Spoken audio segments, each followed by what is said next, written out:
এইটো হৈছে দাৰ্জিলিঙৰ পৰা মোৰ শেষৰটো ভিডিঅ' আৰু সেইদিনা হৈছে আমাৰ শেষৰটো দিন দাৰ্জিলিঙত।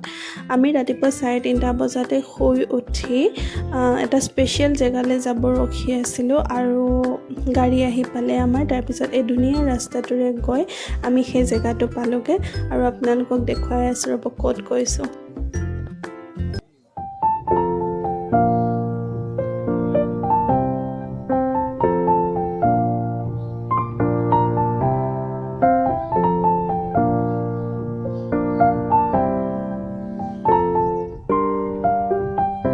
হয়, আমি গৈছিলোঁ টাইগাৰ হিল, য'ৰ পৰা আমি ছানৰাইজ চাব পাৰিছোঁ আৰু লগতে কাঞ্চনজংঘা পইণ্টটো চাব পাৰিছোঁ, য'ত বৰফবোৰ জিলিকি আছিল সূৰ্যৰ পোহৰটো পৰি।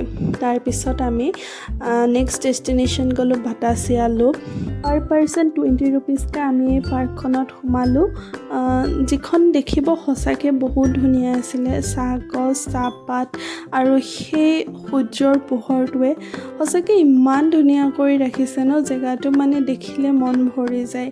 আৰু তাত মই টেলিস্কোপত সেই কাঞ্চনজংঘা পইণ্ট চালোঁ আৰু লগতে তেওঁলোকে গোটেই দাৰ্জিলিংখন দেখুৱালে, নৰ্থ ছিকিম দেখুৱালে, চাউথ ছিকিম দেখুৱালে, তাৰপিছত ৰাজা হিন্দুস্তানী মুভি য'ত শ্বুটিং হৈছিলে সেয়া দেখুৱালে আৰু গোটেইখিনি বহুত ধুনীয়াকৈ এক্সপ্লেইন কৰি দিলে যে ক'ত ক'ত কি আছে কি নাই, আৰু কোনোবা তেওঁলোকৰ দিনৰ ৰজাৰ ঘৰখনো দেখুৱাইছিল। বহুত ভাল লাগিল।